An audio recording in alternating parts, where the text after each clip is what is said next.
there is no domain where we are not working today. I mean, our relationship is really some form, we are doing something.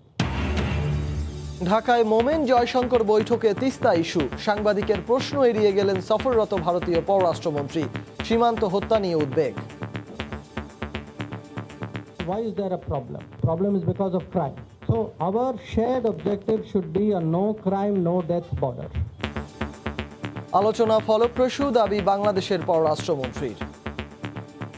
We discuss a wide range of ongoing bilateral issues as well as bilateral interests.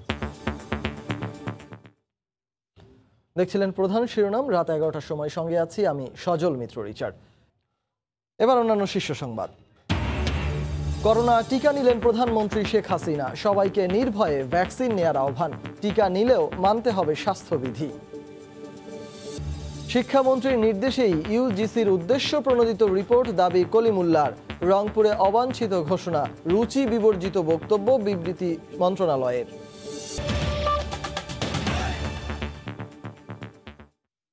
আলোচনার টেবিলেই ঘুরপাক খাচ্ছে বহুল কাঙ্ক্ষিত Teesta issue. এবারও ভারত বলল, আলোচনা করে সব সমস্যার সমাধানে তারা আশাবাদী। ঢাকায় দুই দেশের পররাষ্ট্র পর্যায়ের বৈঠক শেষে সফররত পররাষ্ট্রমন্ত্রী এস জয়শঙ্কর সাংবাদিকদের প্রশ্ন এড়িয়ে বললেন, তিস্তা ইস্যুতে ভারতের অবস্থান আগের মতোই আছে। বাংলাদেশের পররাষ্ট্রমন্ত্রী জানান, সব ইস্যুতে দুদেশের আলোচনা ফলপ্রসূ হয়েছে। বিকেলে প্রধানমন্ত্রী শেখ হাসিনার সঙ্গে সৌজন্য সাক্ষাৎ শেষে আজ রাতেই দিল্লির উদ্দেশ্যে ঢাকা ছাড়বেন জয়শঙ্কর। বাংলাদেশের যে কোনো সংকট কিংবা অর্জনে বরাবরই পাশে ছিল ভারত। আছে নানা অমীমাংসিত ইস্যু, তবে বন্ধুত্ব অনেকটাই উষ্ণ। বন্ধুত্বের সেই বারতা নিয়েই বাংলাদেশে হাজির ভারতের পররাষ্ট্রমন্ত্রী এস জয়শঙ্কর। বৃহস্পতিবার রাষ্ট্রীয় অতিথি ভবন পদ্মায় দুই পররাষ্ট্রমন্ত্রীর দ্বিপাক্ষিক বৈঠক চলে 1 ঘণ্টারও বেশি। আলোচনা হয় বাংলাদেশের স্বাধীনতার সুবর্ণ জয়ন্তী ও মুজিব শতবর্ষ উদযাপন উপলক্ষে ভারতের প্রধানমন্ত্রী নরেন্দ্র মোদীর আসন্ন ঢাকা সফরের আলোচ্যসূচি নিয়ে। পরে যৌথ সংবাদ সম্মেলনে পররাষ্ট্রমন্ত্রী জানান, হাসিনা মোদীর বৈঠক এগিয়ে নিতে প্রায় সব বিষয়েই আলোচনা হয়েছে। We discuss a wide range of ongoing bilateral issues as well as bilateral interests. তবে বহুল কাঙ্ক্ষিত তিস্তা ইস্যুতে মেলেনি কোনো আশার খবর। সাংবাদিকদের এক প্রশ্নের জবাবে এস জয়শঙ্কর জানান, তিস্তা ইস্যু সহ অভিন্ন নদী ইস্যুতে শিগগিরই সচিব পর্যায়ে বৈঠকে আলোচনা হবে। বলেন, সীমান্ত অপরাধ কমানোর পাশাপাশি সীমান্ত হত্যা বন্ধেও কাজ করছে দুদেশ। তিস্তার বিষয়ে আমাদের সরকারের অবস্থান আপনারা জানেন। আমি মনে করি আলোচনার মাধ্যমে যে কোনো সমস্যার সমাধান সম্ভব। সীমান্ত হত্যা বন্ধের জন্য সেখানে অপরাধ নির্মূল করা আমাদের দুদেশের নৈতিক দায়িত্ব। জয়শঙ্কর জানান, বিশ্বাসযোগ্য বন্ধু হিসেবে সবসময় বাংলাদেশের পাশে থাকবে ভারত। উন্নয়নশীল দেশের মর্যাদা পাওয়ায় বাংলাদেশকে অভিনন্দন জানিয়ে বলেন, যোগাযোগ ও বাণিজ্য বাড়ানোর মাধ্যমে এই অঞ্চলকে আরো শক্তিশালীভাবে এগিয়ে নেওয়া সম্ভব। বাংলাদেশ সম্পূর্ণ নিজের যোগ্যতায় উন্নয়নশীল দেশের মর্যাদা অর্জন করেছে।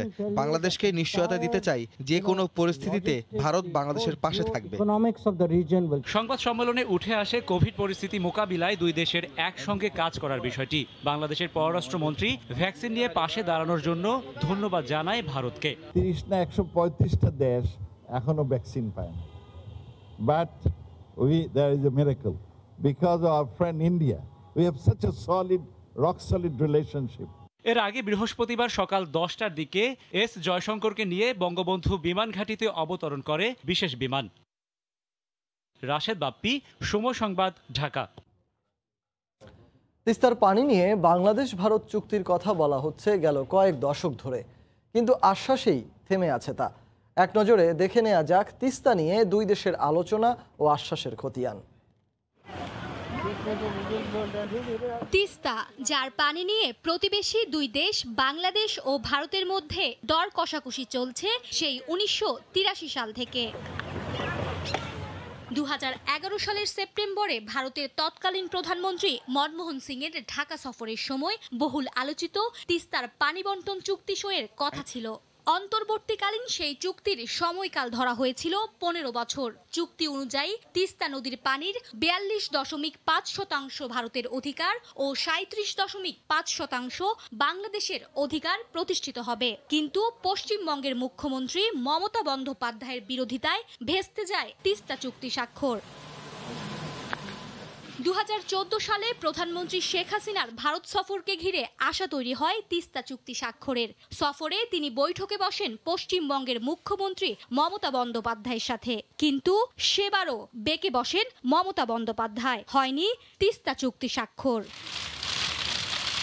এমনকি 2015 সালে ভারতের প্রধানমন্ত্রী নরেন্দ্র মোদীর সঙ্গে ঢাকা সফরে এসে পশ্চিমবঙ্গের মুখ্যমন্ত্রী মমতা বন্দ্যোপাধ্যায় তিস্তা চুক্তির ব্যাপারে ইতিবাচক ভূমিকা রাখার আশ্বাস দিলেও ফল হয়নি। এর মধ্যে কেটে গেছে 6 বছর, কিন্তু সুরাহা হয়নি প্রতিবেশী দুই দেশ বাংলাদেশ ও ভারতের মধ্যকার গুরুত্বপূর্ণ তিস্তা নদীর পানি বণ্টনের চুক্তিটি। যদিও 2020 সালের ডিসেম্বরে দুই দেশের সরকার প্রধানের মধ্যকার অনুষ্ঠিত হওয়া ভার্চুয়াল সম্মেলনে তিস্তা চুক্তির বিষয়ে বাংলাদেশকে আশ্বাস দেন ভারতের প্রধানমন্ত্রী নরেন্দ্র মোদী। Your Excellency, এক দশক আগে চূড়ান্ত স্বাক্ষরের জন্য প্রস্তুত তিস্তা ইস্যুকে আবারও আলোচনার টেবিলেই ঠেলে দিলেন ভারতের পররাষ্ট্রমন্ত্রী এস জয়শঙ্কর। মার্জিয়া মুমু, সময় সংবাদ, ঢাকা। এদিকে প্রধানমন্ত্রী শেখ হাসিনার সঙ্গে সৌজন্য সাক্ষাৎ করেছেন সফররত ভারতের পররাষ্ট্রমন্ত্রী এস জয়শঙ্কর। বিকেলে গণভবনে এ সাক্ষাৎ অনুষ্ঠিত হয়। এ সময় বাংলাদেশের স্বাধীনতার সুবর্ণ জয়ন্তী ও মুজিব শতবর্ষ উদযাপন উপলক্ষে ভারতের প্রধানমন্ত্রী নরেন্দ্র মোদীর সফরের বিষয় নিয়ে প্রধানমন্ত্রীকে অবহিত করেন জয়শঙ্কর। এছাড়া বাংলাদেশ ও ভারতের মধ্যকার বন্ধুত্বপূর্ণ সম্পর্কের কথা উল্লেখ করে দুদেশের মধ্যকার স্বার্থ সংশ্লিষ্ট নানা বিষয় নিয়ে আলোচনা হয়। এ সময় প্রধানমন্ত্রী কার্যালয়ের ঊর্ধ্বতন কর্মকর্তারা উপস্থিত ছিলেন। এবার অন্য প্রসঙ্গ। ভ্যাকসিন নেওয়ার পরও মানতে হবে স্বাস্থ্যবিধি, সতর্ক থাকতে হবে। দেশে গণহারে করোনার টিকা দেওয়ার 1.5 মাসের মাথায় ভ্যাকসিন নিয়ে কথা বলেন প্রধানমন্ত্রী শেখ হাসিনা। বৃহস্পতিবার বিকেলে গণভবনে ছোট বোন শেখ রেহানাকে সঙ্গে নিয়ে কোভিড-19-এর টিকা নেন সরকার প্রধান। যে এখন যে একটা সমস্যা, গেল বছরের 9 মার্চ বাংলাদেশে করোনা শনাক্তের ঠিক পরের দিন গণভবনের ব্যাংকোয়েট হলে আওয়ামী লীগের কার্যনির্বাহী সংসদের বৈঠকে মূল আলোচনায় ছিল কেমন করে মহামারী ঠেকাবে বাংলাদেশ। সব জায়গায় প্রস্তুত। তখনও এই ভাইরাস কিভাবে মোকাবেলা করা যাবে তার দিশা দিতে পারছিলেন না চিকিৎসক গবেষকদের কেউই। তবে পিছপা ছিলেন না জাতির পিতার কন্যা। তিনি আত্মবিশ্বাস নিয়ে স্বয়ং প্রধানমন্ত্রীর চেয়ারে বসে রীতিমতো করোনা বিশেষজ্ঞের মতো মানুষকে শিখিয়েছিলেন কি করে মহামারীর বিস্তার রোধ করা যাবে। কাশি আসলে, সর্দি আসলে পটকে আমরা হাত দিই, হাতটা না দিয়ে সবসময় বলে যে এইভাবে করা, মানে হাতে যেন কোনো রকম না লাগে। শুধু প্রতিরোধী নয়, বিশ্বে যখন ধনী সম্পদশালী দেশগুলোও তাদের নাগরিকদের ভ্যাকসিন দিতে হিমশিম খাচ্ছিল, তখন 27 জানুয়ারি গণটিকা শুরু করে বাংলাদেশ। রুনু, তোমাকে অনেক অনেক শুভেচ্ছা। এতদিন সবার মনে প্রশ্ন ছিল কবে করোনার টিকা নেবেন সরকার প্রধান। 27 ফেব্রুয়ারি সংবাদ সম্মেলনেও জানিয়েছিলেন তার আভাস। আমি তো আছি 75 বছর বয়সে, আজ আছি কাল নেই। আমাদের একটা টার্গেট করা আছে, এই সংখ্যা পর্যন্ত আগে আমি নির্দিষ্টভাবে দেব, এটা যখন হবে তারপরে আমারটা আমি নেব। অবশেষে দেশবাসীর পাশাপাশি সবাইকে উৎসাহ দিতে স্বয়ং প্রধানমন্ত্রী ভ্যাকসিন নিলেন। বৃহস্পতিবার গণভবনে ছোট বোন শেখ রেহানাকে সঙ্গে নিয়ে এই ভ্যাকসিন গ্রহণ করেন তিনি। টিকা নেয়ার পরও সবাইকে স্বাস্থ্যবিধি মেনে চলার আহ্বান জানান বঙ্গবন্ধু কন্যা। দেবাশিস রায়, সময় সংবাদ, ঢাকা। রূপপুর পারমাণবিক বিদ্যুৎ কেন্দ্রের পাশাপাশি দেশের দক্ষিণাঞ্চলে আরও একটি পরমাণু বিদ্যুৎ কেন্দ্র নির্মাণ করা হবে জানিয়ে প্রধানমন্ত্রী শেখ হাসিনা বলেছেন, বিজ্ঞান ও গবেষণায় মানুষের কল্যাণ নিশ্চিত করতে হবে। সকালে গণভবন থেকে ওসমানী স্মৃতি মিলনায়তনে বঙ্গবন্ধু বিজ্ঞান ও প্রযুক্তি ফেলোশিপ সহ অনুদানের চেক হস্তান্তর অনুষ্ঠানে একথা বলেন তিনি। এ সময় দেশের অগ্রযাত্রা কেউ ব্যাহত করতে পারবে না বলেও দৃঢ় প্রত্যয় ব্যক্ত করেন প্রধানমন্ত্রী। বিজ্ঞানমনস্ক জাতি হিসেবে এগিয়ে যাওয়ার পাশাপাশি মানুষের কল্যাণ নিশ্চিতে কাজ করে যাচ্ছেন দেশের গবেষকরা। পরমাণু প্রযুক্তির মাধ্যমে চিকিৎসা সহ কৃষি ও সামাজিক বাস্তবতার অনেক কিছুই বদলে যাচ্ছে গেল কয়েক বছর ধরে। বিজ্ঞানীদের সফলতায় দেশেই এখন মিলছে দুরারোগ্য অনেক রোগের প্রতিকার। বিজ্ঞান শিক্ষায় শিক্ষার্থীদের আরও আগ্রহী করতে প্রণোদনা হিসেবে প্রতি বছরের মতো গবেষণার চেক হস্তান্তরের আয়োজন করেছে বিজ্ঞান ও প্রযুক্তি মন্ত্রণালয়। বৃহস্পতিবার সকালে গণভবন থেকে ওসমানী স্মৃতি মিলনায়তনে এই অনুষ্ঠানে ভিডিও কনফারেন্সে যোগ দেন প্রধানমন্ত্রী। আমরা ভ্যালিড যাওয়ার জন্য আছে। গবেষণা ছাড়া উন্নয়ন সম্ভব নয় জানিয়ে শেখ হাসিনা ঘোষণা দেন দেশের দক্ষিণাঞ্চলে আরও একটি নিউক্লিয়ার পাওয়ার প্ল্যান্ট গড়ে তোলা হবে। আমরা যে ফেলোশিপ দিচ্ছি বা অর্থ বরাদ্দ করেছি এটা কিন্তু জনগণেরই অর্থ, কাজে তার জন্য জনগণের কল্যাণে লাগে। ইতিমধ্যেই পরমাণু বিদ্যুৎ কেন্দ্র নির্মাণ কাজ শুরু করেছি। প্রথমটা করা হয়েছে রূপপুরে। এর পাশাপাশি আমরা দক্ষিণাঞ্চলে আরেকটি পরমাণু বিদ্যুৎ কেন্দ্র নির্মাণের চিন্তাভাবনা আছে। সুনির্দিষ্ট লক্ষ্যমাত্রা নিয়ে দেশ পরিচালিত হচ্ছে বলেই উন্নয়নশীল কাতারে উত্তরণ সম্ভব হয়েছে বলেও উল্লেখ করেন সরকার প্রধান। বাংলাদেশ যে এগিয়ে যাচ্ছে এই অগ্রযাত্রা কেউ থামাতে পারবে না, আর করোনা ভাইরাস যখন পারে নাই তখন আর কেউ পারবে না। 2020-21 অর্থ বছরে বঙ্গবন্ধু ফেলোশিপ পেয়েছেন 77 জন, বিজ্ঞান ও প্রযুক্তি ফেলোশিপে 3305 জন এবং বিজ্ঞান গবেষণা অনুদান পেয়েছেন 800 জন বিজ্ঞানী ও গবেষক। প্রধানমন্ত্রীর পক্ষে এসব চেক হস্তান্তর করেন বিজ্ঞানমন্ত্রী স্থপতি ইয়াফেস ওসমান। দেবাশিস রায়, সময় সংবাদ, ঢাকা। শিক্ষামন্ত্রীকে নিয়ে বেগম রোকেয়া বিশ্ববিদ্যালয়ের ভিসি অধ্যাপক কলিমুল্লাহর বক্তব্য রুচি বিবর্জিত বলে বিবৃতিতে জানিয়েছে মন্ত্রণালয়। তবে সাবেক ভিসি নুরুন নবীকে বাঁচাতেই তার বিরুদ্ধে দুর্নীতির অভিযোগ আনা হয়েছে বলে দাবি করেছেন কলিমুল্লাহ। দুর্নীতির অভিযোগকে কেন্দ্র করে কলিমুল্লাহর সংবাদ সম্মেলনের পর বিবৃতি দেয় মন্ত্রণালয়। বৃহস্পতিবার সকালে ঢাকার রিপোর্টার্স ইউনিটিতে সংবাদ সম্মেলন করেন বেগম রোকেয়া বিশ্ববিদ্যালয়ের উপাচার্য নাজমুল আহসান কলিমুল্লাহ। মন্ত্রী এমপিদের তদবির ও অনুরোধ না রাখার কারণেই তার বিরুদ্ধে নানা ষড়যন্ত্র হচ্ছে বলে দাবি করেন তিনি। এই পুরো পরিস্থিতিটা আমাদের মাননীয় শিক্ষামন্ত্রী মহোদয়ের আশ্রয় প্রশ্রয় এবং আশকারায় এই অবস্থায় এসছে। ইউজিসির যে তদন্ত কমিটি তারা মূলত প্রফেসর নুরুন নবীর দায় তাদেরকে প্রোটেক্ট করবার চিন্তা থেকে কাজটা করেছেন। বিশ্ববিদ্যালয় সার্বক্ষণিক না থাকা এবং বেশিরভাগ দিনই অনুপস্থিত থাকার বিষয়টি অস্বীকার করে উপাচার্য দাবি করেন বিশ্ববিদ্যালয় আইন অনুযায়ী তিনি সার্বক্ষণিক বিশ্ববিদ্যালয়ে থাকতে বাধ্য নন। এই বিশ্ববিদ্যালয়ের দায়িত্ব নেওয়ার পরে আমি প্রায় 20 থেকে 22 ঘন্টা প্রতিদিন কাজ করি 7 ডেজ এ উইক এই বিশ্ববিদ্যালয়ের জন্য। যখন ঢাকায় অবস্থান করি, ঢাকায় আমাদের যে লিয়াজো অফিস আছে সেখানে সময় দেই। এদিকে শিক্ষামন্ত্রীর বিরুদ্ধে বেগম রোকেয়া বিশ্ববিদ্যালয়ের উপাচার্যের বক্তব্যের পরিপ্রেক্ষিতে অভিযোগ খণ্ডন করে বিবৃতি দিয়েছে সংশ্লিষ্ট মন্ত্রণালয়। বৃহস্পতিবার জনসংযোগ কর্মকর্তা স্বাক্ষরিত এই বিবৃতিতে নাজমুল আহসান কলিমুল্লাহর অভিযোগকে অসত্য, বানোয়াট, ভিত্তিহীন, উদ্দেশ্যপ্রণোদিত ও রুচি বিবর্জিত হিসেবে বর্ণনা করা হয়। ইউজিসিকে স্বায়ত্তশাসিত প্রতিষ্ঠান হিসেবে উল্লেখ করে মন্ত্রণালয় বা মন্ত্রীর পক্ষ থেকে কোনো ধরনের প্রভাব বিস্তারের যে মিথ্যাচার করেছে রাষ্ট্রের আমাদের আচার্য মহোদয় মাননীয় রাষ্ট্রপতি সম্পর্কে যে কুরুচিপূর্ণ মন্তব্য করেছে, মাননীয় শিক্ষামন্ত্রী সম্পর্কে যে মন্তব্য করেছে, ইউজিসিকে বলেছে দেউলিয়া একটি প্রতিষ্ঠান, এটি যতক্ষণ উনি প্রমাণ করবেন না, জাতির কাছে ক্ষমা চাবেন না, ততক্ষণ পর্যন্ত বঙ্গবন্ধু পরিষদ তাকে এই বিশ্ববিদ্যালয় অবাঞ্ছিত ঘোষণা করলো। সম্প্রতি ইউজিসির তদন্তে বেগম রোকেয়া বিশ্ববিদ্যালয়ের উপাচার্য নাজমুল আহসান কলিমুল্লাহ সহ বেশ কয়েকজন কর্মকর্তার বিরুদ্ধে প্রধানমন্ত্রীর অগ্রাধিকার প্রাপ্ত বিশেষ উন্নয়ন প্রকল্পে নানা অনিয়মের অভিযোগ পায় ইউজিসির তদন্ত কমিটি। শাতিলা শারমিন, সময় সংবাদ, ঢাকা। এদিকে শুধু প্রধানমন্ত্রীর অগ্রাধিকার প্রকল্পে অনিয়ম নয়, বেগম রোকেয়া বিশ্ববিদ্যালয়ের উপাচার্যের বিরুদ্ধে 118টি অভিযোগ তদন্ত করবে ইউজিসি। চলতি মাসের 14 তারিখ সরেজমিন পরিদর্শনে আসবেন 3 সদস্যের কমিটি। রতন সরকারের রিপোর্ট আর ক্যামেরায় ছিলেন তারিকুল ইসলাম। উপাচার্যের বাংলোর জন্য 290 টাকা কেজি দরে চাল, ঘি, ডিম কেনার যে ভাউচার দিয়ে বিল নেওয়া হয়েছে তা রংপুর সিটি বাজারের এই বাবুল স্টোরের, কিন্তু ভাউচারটি ভুয়া বলে জানালেন দোকানদার বাবুল মিয়া। এই জিনিসগুলো আমার কাছে নেই এবং এই লোকটা কোনোদিন আমার কাছে আসেও নাই। 4 ফুট বাই 40 ফুটের এই সাইনবোর্ডটি তৈরির বিল তোলা হয়েছে 2,94,000 টাকা।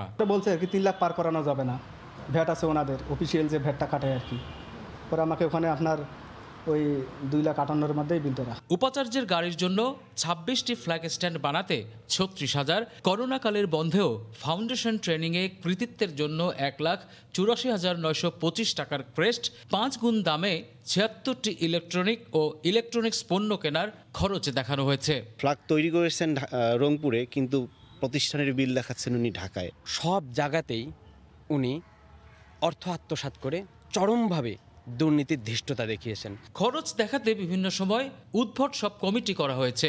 ফুলের চারা রোপণে 4টি কমিটি করে 2 লাখ টাকা তোলা হয়েছে।